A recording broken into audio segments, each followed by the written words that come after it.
A key mediator in the Gaza negotiations said on Tuesday that it hopes Israel and Hamas can soon move into a new phase of peace talks.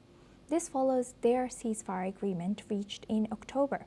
Qatari Foreign Ministry spokesperson Majid Al-Ansari has said that Doha believes both sides must be pushed very soon towards the next stage of negotiations. He has noted that upcoming discussions would involve sensitive issues, including Hamas fighters still positioned inside the tunnels located in Israeli-controlled areas of Gaza.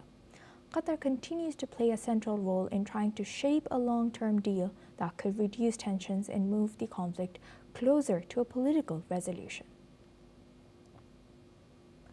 Now for this discussion, we welcome Sasha Machta. He's a political commentator, joins us live from Tel Aviv. Thank you very much, Mr. Sasha, for joining us again. Good to see you. Now, looking at this, how might Qatar's push for a new phase, what's your analysis on current readiness? Do you think both sides, Hamas and Israel, are ready to leverage the negotiation further towards more sensitive issues? After a few weeks, several weeks of the first phase of the ceasefire, the successful return of the living hostages, and of 26 deceased hostages, the preparation for phase two of the deal appears to be reaching its boiling point. We are at a stage where Hamas still has to return two deceased bodies. One of them is actually supposed to be returned today, pending forensic review to make sure that it's truly the body corresponding to one of the remaining hostages. And this means that phase two would be able to begin.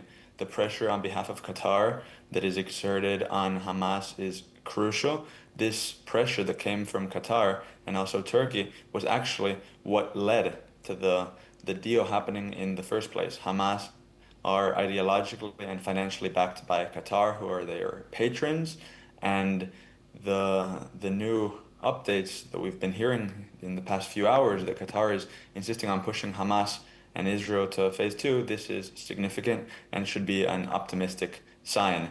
Regarding phase two, this is actually the demilitarization and disarmament of Hamas. I don't believe that Hamas will agree to this without any challenge or pressure, which is why this Qatari demand and pressure is so critical to the success of phase two. We know that the disarmament is what is standing between a temporary ceasefire as it is now and an actual peace.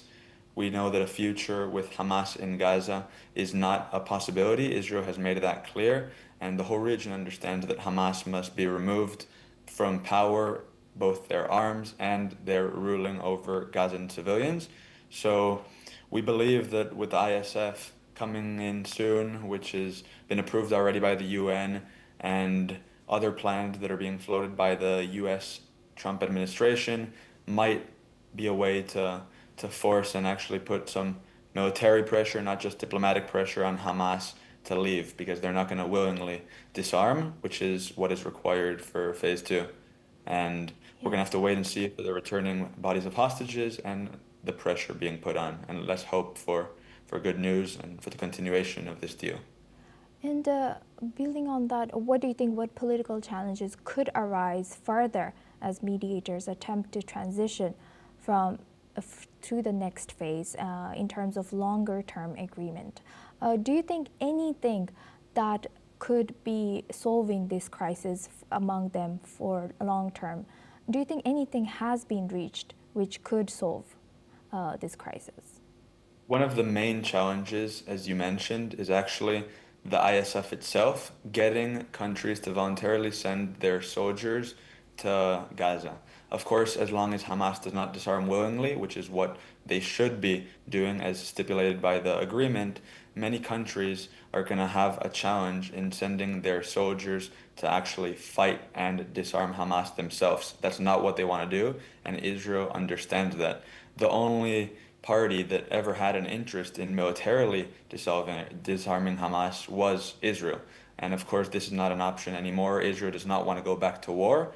So we're going to see challenges coming up regarding the ISF actually beginning their operation in Gaza, whether this will come before the disarmament and they will have to face Hamas, or whether this will be a peacekeeping force, as the King of Jordan mentioned, not actually one that enforces the deal militarily, but one that is there just to keep quiet. So that's one of the other challenges, and I believe that the solution of dividing Gaza in two, one under control by Hamas temporarily and one under the Israeli Yellow Line side, is an option that seems more and more realistic, especially because winter is coming and the people of Gaza that are living under Hamas control can't tolerate another brutal winter under control by terrorists. So the US might begin building housing in the Israeli side and allow for innocent Gazans to come and rebuild this area. And of course, this would put Yes. even more pressure on Hamas for their disarmament.